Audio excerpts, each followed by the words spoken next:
Are you ready to hear an inspirational hero tale about one of our four-legged friends? My name is Kim, and this is Harry Hero Tales.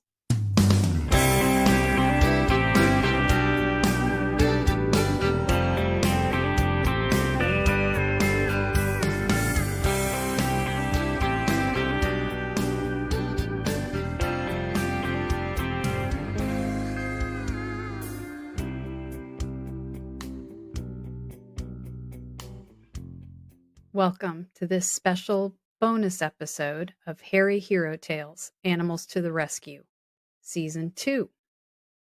I'm your host, Kim Hegel. I'm putting together this special bonus episode as we kick off Season 2 of Harry Hero Tales because I want to share an experience that I had that hopefully no one listening will ever experience in the future. It has to do with saying goodbye to my beloved co-host, Little Henry. Now, it's not going to be the tearjerker that it was when I ended season 1 and lost Henry, but I think it's important information to share. And so for anyone that may be experiencing or might experience in the future the very tough decision regarding a beloved pet that is in pain or suffering, and you're making the choice to choose to say goodbye, I want to walk you through an experience that hopefully brings to light some things to know to ask ahead of time, because I didn't, and I had been through it multiple times, and there were things that took place that I was not prepared for. And now I know, and I'm going to share this with you so that hopefully you will now know what questions to ask and what to make sure is taking place if you're in that situation and are going through that painful choice. In our last episode, Season 1, Episode 12, I shared the heartbreak and situation that I was dealing with Henry, and that, in fact, the next day after I recorded that episode, I would be saying goodbye to Henry. And I did, in fact, do so. I made this painful decision, and I had gone through it a few times before that. It's never easy. It's always painful. But in this instance, I experienced something that I have not experienced previously. And because of it, it made the situation even more excruciating than it needed to be. So thinking through that, I was not sure if anyone else had experienced this. And for anyone, like I said, that makes that choice, I just want to inform you of something so that you can either be prepared or make sure that you vocalize that you do not want what happened to my little Henry. So in my experience with euthanasia, the vet facilities have really thought through and planned out what room you're going to be in. You can schedule the time and prepay, so you don't have to deal with that when you're walking out the door afterwards. And it's usually at the end of the building so that when you exit, you don't have to go back through the front lobby. You can go out to your car and exit. And those facilities that have the setup like that, it does make a difference, and I do greatly appreciate it. And this vet had that setup and that plan, and it was organized in such a way. What I wasn't prepared for is when the doctor came in and we did an assessment. She asked great questions.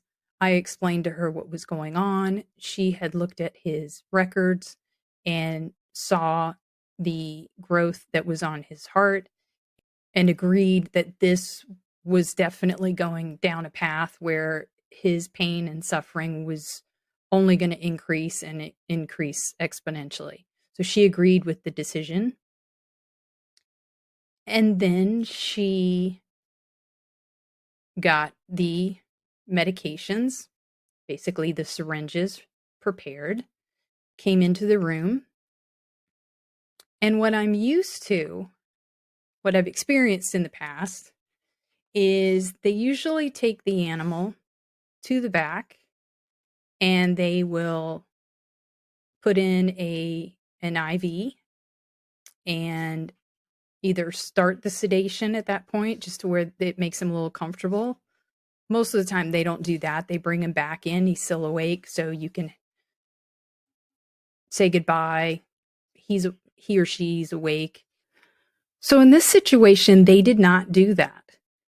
Henry stayed with me. They went to the back to get the medication. They came back in, and the first thing out of her mouth is, for a dog who is older with severe health issues, which to me, I'm thinking maybe not the older part, but isn't that most animals? But she said with older dogs with some pretty severe health medical issues, the first injection, which I don't even know exactly what medication that is, but I know it's intended to make them drowsy, relaxes them, that sometimes this can actually kill them. Not the injection that is intended to stop the heart. I just looked at her and I said, okay. No one's ever said that to me before. Like I said, I've been through a few of these. I still wasn't prepared. I didn't say anything, but I thought it was weird that he didn't have an IV in. I should have said something. And this is why I'm putting this in, because I didn't know to say, this isn't what I want. Now I know. She injected this, whatever it is, I don't even know the name of the medication, to make him drowsy, make him relax, into his hind leg, near his hip. The amount of howling and pain that came out of him as the medication was pushed into his muscle, I can only guess. I don't know about you, if you've ever had a shot that goes into your arm or your leg. That's one that's really painful. I can imagine what it felt like, but he's so tiny. He's so little. It was awful. It was absolutely awful. And he was then so terrified or in pain, or I had to hold him on the table, and it felt awful to have to hold him down on the table through this.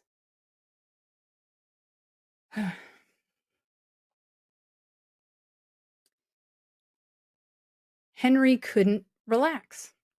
He wasn't drifting. He was howling in pain. And after she injected him a second time, he wouldn't stop. She went to inject him a third time. I put my entire torso and body wrapped around him, blocking her. And I said, we're not doing that again. Get an IV. And they went in the back and they set it up. I just laid there with him. I'm sorry. I'm sorry. Over and over again. That was all I could say is, I'm so sorry. I'm so sorry. When they came in, he had relaxed. Obviously the pain had stopped, and whatever adrenaline was causing the effect not to take as quickly as they expected it to. He had relaxed. And after saying goodbye, and I was with him the whole time and walking out, and thankfully they had that private exit to the parking lot. I got in my car and I was so mad. And I don't know if there are questions I should have asked. There certainly were questions I should have asked. I don't know what I don't know at the time. Now I know, which is why I'm telling you this story. Not to be a Debbie Downer again, but because I think it's important for you to know that not every vet handles this situation the same way. I have no idea why they didn't set up an IV. I don't know if it takes a long time and it's just easier for them just to inject. I don't know. I don't want to put words in their mouth. I'm sure they're kind people. They're veterinarians and technicians, and you don't do that if you don't care about animals. So I'm not saying they don't care about animals. It was just not the experience I wanted for him at the end. And certainly not an experience I want to remember about him at the end. So I'm going to move past it and know that he was loved when he was here. We were bonded when he was here. I will forever miss him. And I am so, so sorry that those moments were any part of his experience with me. And I am determined that I will ask the right questions in the future and make sure that that never happens again. So hopefully this information is something that brings awareness to some folks that didn't know either, what questions to ask, and make sure it doesn't happen to you or your beloved animals either. While that only touches the surface of this amazing hairy hero, we have to leave it there for this episode. If you know of a great hairy hero tale and would like to hear it on this podcast, email us at hairyherotales@gmail.com. For more information on this program, visit our website, www.hairyherotales.com. That's TAILS.com. And be sure to follow us on Facebook, Instagram, and wherever you get your podcasts. This is a Southpaw Productions podcast, edited, produced, and hosted by me, Kim Hegel. Opening and closing music provided by Mary Selvage. You can follow her and find out her show schedule at Selvage613 on Instagram, and check out her complete catalog of music available on Spotify, Apple Music, and more. And remember, there are four-legged heroes all around us.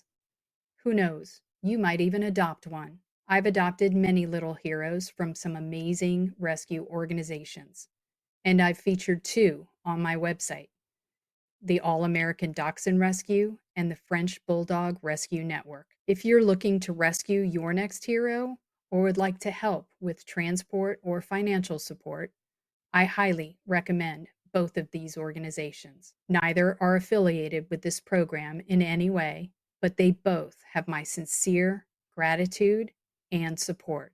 Thank you to all of the heroes of the world, and a special shout out to hairy heroes everywhere.